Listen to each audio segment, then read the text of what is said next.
Hello, what's up, everybody? Welcome back. Mike Dokter here. I am the head basketball coach for the House High School women's basketball team playing with the Michigan Basketball Academy.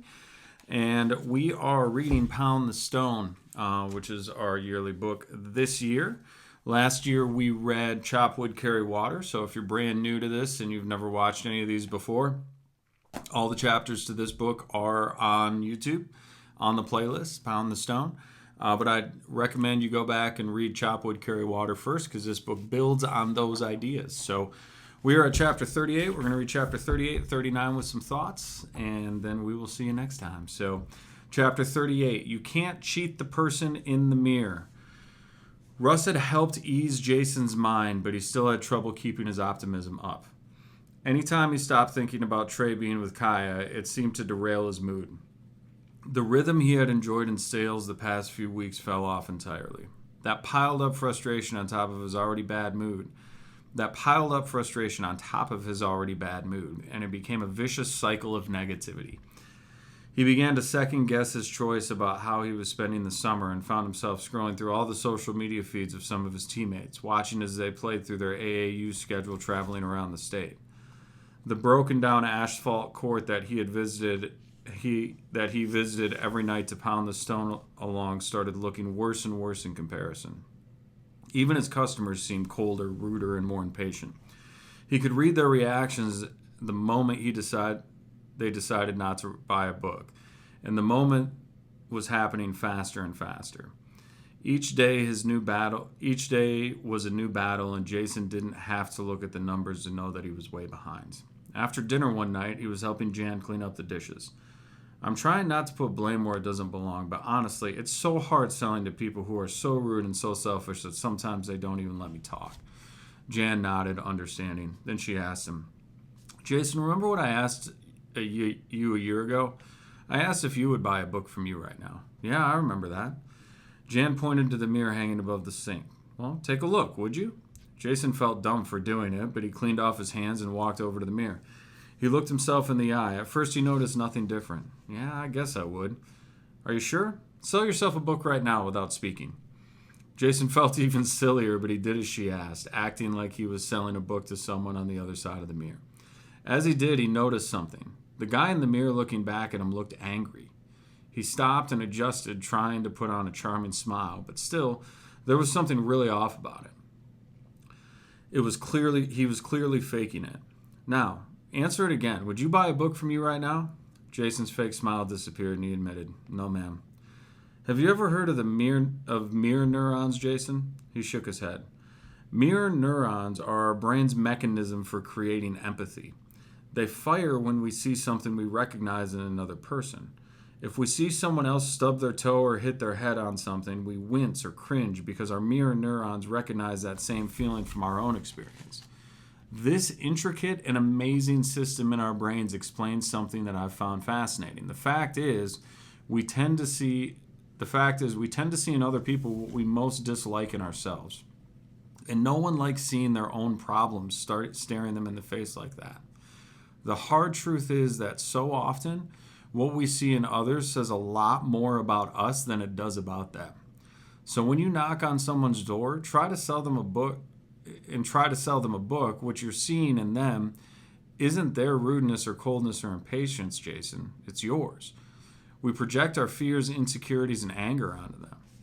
You've heard of the phrase, the ball don't lie, right? She said. Yeah, yes, Jan, he responded with more than a little annoyance. Hey, I just wanted to check. Anyway, it has nothing to do with the ball. The ball doesn't have a conscience or a subconscious mind. In any given second, your brain is processing 11 million bits of information, but your conscious mind is only aware of about 40 of those bits, meaning you and I are unaware of 99.9999% of what our brain is processing. A fancy way of explaining that is virtually impossible to cheat the person in the mirror. When you go to the line, but you know you didn't get fouled, you are more likely to miss the free throw because you're subconscious, and sometimes your conscious mind knows you didn't deserve to be there. You can cheat a lot of people in this life, but you can never cheat the person in the mirror. Look, I'm not your coach, but maybe you should take tonight off of physical training and do some mental training, Jan said with a smile. Watch the movie Creed. The whole movie is about a young man just like you who realizes that his greatest obstacle is not Trey, the government, or his skin color, or anyone else. His greatest opponent is the man in the mirror. Jason wouldn't take the night off training from many people, but there was something about the intensity and care in Jan's voice that made him decide to take her suggestion. As he lay in bed that night watching the film, it began to sink in. He really was his biggest enemy. It wasn't him versus the world, it was him versus himself. And then an even bigger gut punch realization landed. The reason Trey frustrated him so much actually had nothing to do with Trey. It had to do with himself. Every time he looked at Trey, it was a mirror reflecting back to Jason in areas in his own life he would rather not deal with. It was a sobering thought, and Jason knew he had some work to do. All right, I love this chapter because it really is true. You can't cheat the person in the mirror. You can't at all.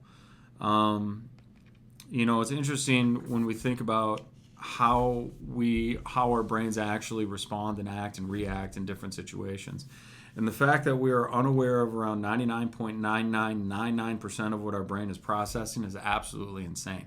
We can only consciously understand about 40% of it. It doesn't mean we're not registering it. It just means that consciously we're only not 40%, but 40 bits of the 11 million bits of information. Consciously, that's all that we can process at any one given time. And that's a very important concept to think about. So think about it when you're interacting with people. What are the signals that you're giving off?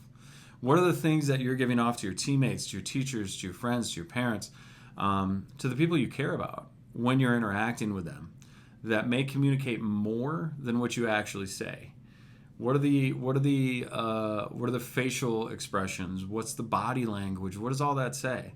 When your coach is talking to you or talking to a teammate, are you paying attention to what they're saying, or are you looking down? Are you not caring? Right? It's interesting to think about how that could potentially be perceived and what that says about you. Also very interesting to think about how we project our insecurities onto other people, and that's the opinion that we develop of them. Be more open-minded than that. Be more empathetic than that. Have more emotional intelligence than that. It's hard. It's not easy. None of the stuff that I'm talking about is easy. It's simple, super simple, but it's never easy. Every single one of these videos, it's hard work, and it's that hard work that pays off. So, chapter 39, Circumstance and Being, chapter 39. The next night when Jason got home, Russ wasn't alone on the porch like usual. He was joined by a big, gregarious guy who introduced himself as Augie, an old friend of Russ's. "So are you a street sweeper too?" Jason couldn't resist the dig. Augie boomed out with a laugh. "Worse, I'm a monk. Well, a wannabe monk anyway. I often work with the Trappist monks in Mepkin Abbey. In another life, I was a CEO, just like Russ." "Got it. So what's a street sweeper and a wannabe monk talking about? I'm curious." Russ and Augie exchanged glances as Jason sat down. Russ began. "Well, Augie was telling me about a really sad statistic. Around 60% of NBA players go broke within 5 years of retirement." "What, really?" Jason was shocked. He's always imagined the massive amounts of money you could make as a pro would be far more than enough to pay your bills for life. "Really? It's unfortunate, but it's what happens when someone confuses transformation of circumstance with transformation of being." Augie noticed the confusion on Jason's face and chuckled. "Here, let me break it down for you. All human motivation arises from a longing for transformation, but there are several kinds. When you're thirsty, you take a drink. You've transformed your condition. If you're poor and hit the lottery, you've transformed your circumstance. But if you're Mr. Scrooge waking up on Christmas morning a totally new man, then you've just experienced a transformation of being. All three types of transformation are necessary, but when we try to replace one type of transformation with another, we get into trouble. Food, drugs, alcohol, and sex produce transformations of condition, and when used properly, they have their place.